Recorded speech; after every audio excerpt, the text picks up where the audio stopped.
السلام علیکم ناظرین، میں ہوں محمد رمضان اور آپ دیکھ رہے ہیں ہمارا یوٹیوب چینل۔ اگر آپ کو ویڈیو پسند آئے تو ویڈیو کو لائک کر دینا، ہمارے چینل کو سبسکرائب لازمی کرنا۔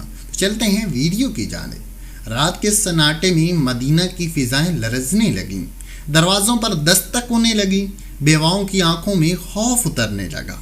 یتیم بچوں نے سہم کر اپنی ماں کے کپڑوں کو تھام دیا، کیونکہ افواہ یہ تھی کہ سرحد پر دشمنوں نے اچانک حملہ کر دیا ہے اور مدینہ غیر محفوظ ہو چکا ہے۔ لوگ نبی کریم صلی اللہ علیہ وآلہ وسلم کی طرف دوڑ پڑے، مگر اس وقت جب پورا شہر سہم گیا تھا، جب دروازے بند ہو رہے تھے، جب مضبوط دل والے بھی کمزور پڑنے لگے، ایک مرد جوہری، ایک شیر دل صحابی بغیر کسی کو ساتھ لیے، ننگی تلوار ہاتھ میں پکڑے، اکیلے دشمن کی طرف نکل پڑا۔ وہ تھے عمر بن خطاب رضی اللہ تعالی عنہ، جن کے چہرے پر خوف کا نام و نشان نہیں تھا، جن کی نگاہ میں بس ایک عزم تھا کہ اسلام کے شہر پر آنچ نہ آنے دوں۔ جیسے ہی انہوں نے شہر کے دروازے پار کیے تو قریبی پہاڑوں کے پیچھے مشتبہ نقل و حرکت دیکھی۔ قریب گئے تو پتہ چلا کہ دشمن کے کچھ جاسوس خاموشی سے مدینہ کی داخلی راستوں کی نگرانی کر رہے تھے تاکہ رات کے اندھیرے میں حملہ کیا جا سکے۔ حضرت عمر رضی اللہ تعالی عنہ نے ایک لمحے کی تاخیر کیے بغیر مدد کے اکیلے ان پر حملہ کر دیا۔ وہ 5 لوگ تھے، مگر عمر رضی اللہ تعالی عنہ کی للکار، ان کی ضرب اور ان کا جلال اتنا شدید تھا کہ 3 تو وہیں مارے گئے اور باقی 2 بھاگ نکلے۔ حضرت عمر رضی اللہ تعالی عنہ نے ان کا تعاقب کیا، ایک کو وادی کے کنارے جا کر پکڑا اور مدینہ واپس لائے تاکہ لوگوں کو دکھا سکیں کہ اگر مدینہ کے دروازے پر عمر کھڑا ہے تو کوئی دشمن اس شہر پر نگاہ بھی نہیں ڈال سکتا۔ صبح ہوئی تو نبی کریم صلی اللہ علیہ وآلہ وسلم نے صحابہ کو اکٹھا کیا اور فرمایا، کل رات جب تم سب سو رہے تھے، عمر رضی اللہ تعالی عنہ میری امت کے قلعے کی طرف دشمن کے سامنے تنہا کھڑا تھا۔ حضرت عمر کی بہادری کا یہ لمحہ اس وقت بھی یاد کیا گیا جب آپ رضی اللہ تعالی عنہ خلیفہ بنے اور ایک رات شہر کے کنارے گشت کر رہے تھے۔ اچانک دیکھا کہ ایک اجنبی خیمہ لگا ہوا ہے۔ قریب گئے تو ایک عورت درد میں کرا رہی تھی۔ حضرت عمر رضی اللہ تعالی عنہ نے پوچھا، کیا ماجرا ہے؟ تو معلوم ہوا کہ وہ مسافر ہے اور اس کا شوہر کہیں گیا ہوا ہے اور اسے زچگی کا وقت قریب ہے۔ حضرت عمر رضی اللہ تعالی عنہ نے فوراً واپس جا کر اپنی زوجہ حضرت ام کلثوم رضی اللہ تعالی عنہ کو ساتھ لیا۔ آٹا، گوشت، پانی اور ہانڈی خود اٹھائے۔ ان کی بیوی نے حیرانی سے کہا، امیر المومنین آپ خود؟ تو حضرت عمر رضی اللہ تعالی عنہ نے فرمایا، کل قیامت کے دن عمر کا بوجھ تم نہیں اٹھاؤ گی، آج عمر خود اٹھائے گا۔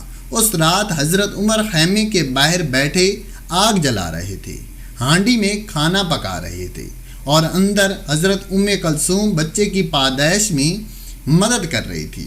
جب بچہ پیدا ہوا تو حضرت ام کلثوم نے کہا، عمر اپنے ساتھی کو مبارکباد دو، بیٹا ہوا ہے۔ تو حضرت عمر نے خوش ہو کر کہا، اے اللہ تیرا شکر ہے، تو نے مجھے ایک ماں، ایک مسافر اور ایک بچے کا خادم بنایا۔ جب صبح ہوئی تو اس عورت کا شوہر واپس آیا اور جیسے ہی حضرت عمر رضی اللہ تعالی عنہ کو پہچانا تو کانپنے لگا۔ کہا، اے امیر المومنین آپ میرے خیمے میں میرے بچے کے لیے کھانا بنا رہے تھے؟ حضرت عمر رضی اللہ تعالی عنہ نے مسکرا کر کہا، ہاں، کیونکہ اگر عمر کے دور میں کوئی بھوکا سو جائے یا کسی پر ظلم ہو جائے تو قیامت کے دن عمر کی گردن پکڑی جائے گی۔ یہی وہ جلال، یہی وہ رحم، یہی وہ بہادری تھی کہ جب ایران اور روم کی سلطنتوں کے تاج و تخت گرنے لگے تو ایک ہی نام گونجتا تھا، عمر۔ اور جب کسی شہر کے دروازے پر لشکر اسلام پہنچتا تو دشمن کہتے، کیا تمہارے ساتھ وہ عمر ہے جس کے نام سے ہم رات کو سوتے نہیں؟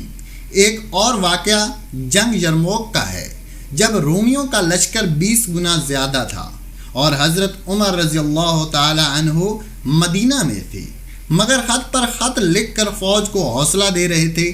خالد بن ولید رضی اللہ تعالی عنہ جیسے سپہ سالار کو بھی عمر کے خط ملتے تو کہتے، ہم لڑ نہیں رہے، ہمیں تو عمر کے حوصلے لڑا رہے ہیں۔ حضرت عمر رضی اللہ تعالی عنہ نے دور سے رہ کر ہر محاذ پر سپاہیوں کے دل میں وہ جوش پیدا کیا کہ وہ پانی، روٹی، نیند سب چھوڑ کر صرف اللہ کی خاطر لڑنے لگے، اور یرموک جیسے عظیم مارکے میں فتح حاصل ہوئی۔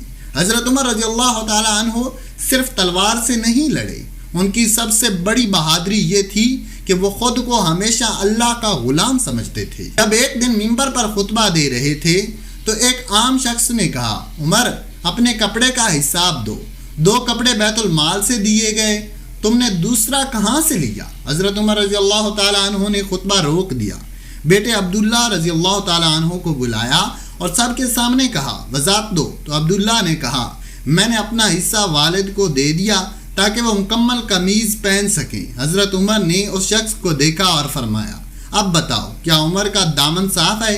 اس شخص کی آنکھوں میں آنسو تھے۔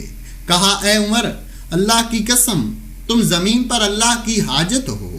حضرت عمر رضی اللہ تعالیٰ عنہ کی سب سے بڑی بہادری یہ تھی کہ وہ خود پر سب سے سخت تھے اور رعایت پر سب سے نرم۔